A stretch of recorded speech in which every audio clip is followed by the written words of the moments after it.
Hi అండి. ఈరోజు చేమగడ్డ కర్రీ ఎలా వండుకోవాలో చూసేద్దాం. ఒకసారి శుభ్రంగా వాష్ చేసుకుందాం. ఒక పప్పు కుక్కర్ తీసుకొని శుభ్రంగా కడుక్కొని వీటిని ఉడకబెట్టుకుందామండి. ఇందులో కొంచెం సాల్ట్ వేసుకుందాం,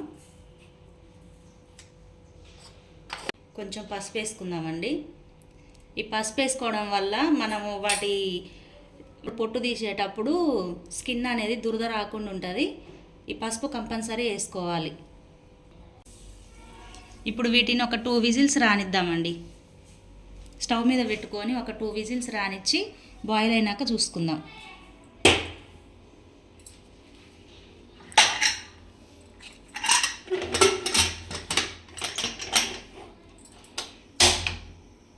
ఒక 2 ఆనియన్స్ కట్ చేసుకుందామండి. ఇప్పుడైతే బాయిల్ అయినాయండి, మంచిగా ఉడికినాయి. ఉడికిన తర్వాత ఇట్లా పొట్టు తీసుకుందాం. పొట్టు తీసుకున్నాక కర్రీ చేద్దాం. ఇప్పుడు వీటిని మొత్తం ఒకటే తీరు కట్ చేసుకుందామండి, సేమ్ సైజులో. ఈ కర్రీ అంటే మా వారికి చాలా ఇష్టం అండి.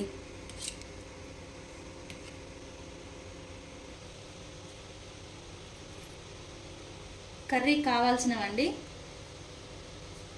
చేమగడ్డ, కంపల్సరీ చింతపండు మాత్రం వేసుకోవాలి, చింతపండు పులుసు పోసుకోవాలి, ఉప్పు, కారం, కొత్తిమీర, ఆనియన్స్ 2 ఆనియన్స్ తీసుకున్నా, చిల్లీ, కొంచెం అల్లం వెల్లుల్లి పేస్టు, ధనియాల పౌడర్, జీరా,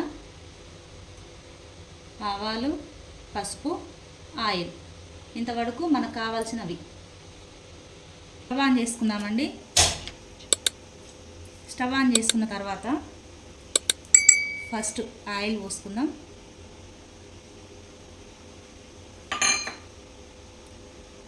ఆయిల్ బాగా వేడైందండి. వేడైన తర్వాత ఫస్ట్ పోపు దినుసులు వేసుకుందాం.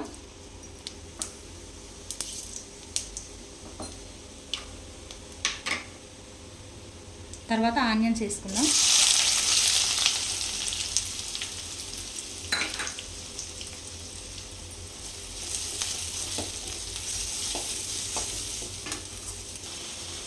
కొంచెం ఉప్పు వేసుకున్నామండి. ఉప్పు వేసుకుంటే ఆనియన్స్ తొందరగా మగ్గిపోతాయి.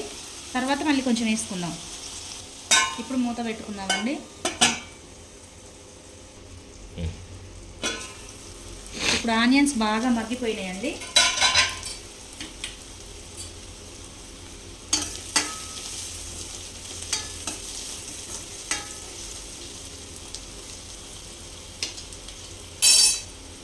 ఇప్పుడు కొంచెం పసుపు వేసుకుందాం.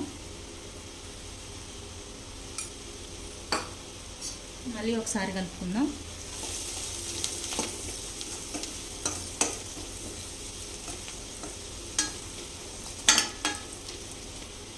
ఇప్పుడు పచ్చిమిర్చి వేసుకుందామండి.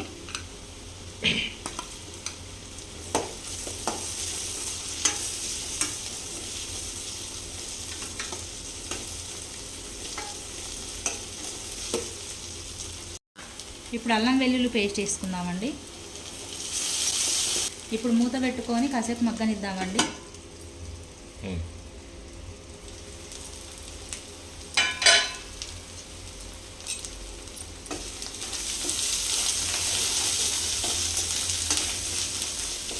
ఇప్పుడు చేమగడ్డలు మనం ఉడకబెట్టుకున్నాం కదండి, అవి వేసుకుందాం. వీటిని ఒకసారి కలుపుకొని కొంచెం సాల్ట్ వేసుకుందామండి. ఇప్పుడు కూరకి సరిపడే వేసుకుందాం. మనం చింతపండు రసం పోస్తున్నాం కాబట్టి మరింతే పడుతుందండి. ఇప్పుడు 1 నిమిషం పాటు మగ్గనిద్దామండి. చూసుకుందామండి ఎలా ఉన్నాయో. బాగా మగ్గిపోయినాయి. ఇప్పుడు దీనికి సరిపడా కారం, చింతపండు రసం అండి ఇది.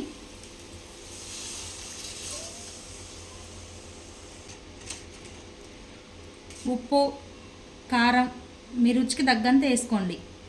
ఇప్పుడు మూత పెట్టుకొని బాగా ఉడికించుకుందామండి. కాసేపు అయినాక చూపిస్తా.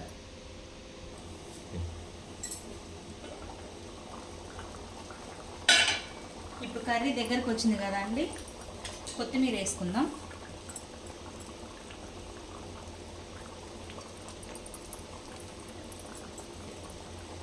కొంచెం ధనియాల పొడి వేసుకుందామండి.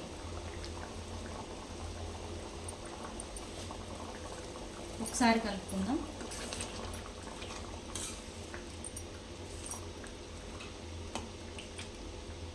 వేడి వేడి అన్నంలో ఈ కర్రీ వేసుకొని తింటే భలే ఉంటుందండి. కర్రీ అయిపోయిందండి, కర్రీ రెడీ అయిపోయింది.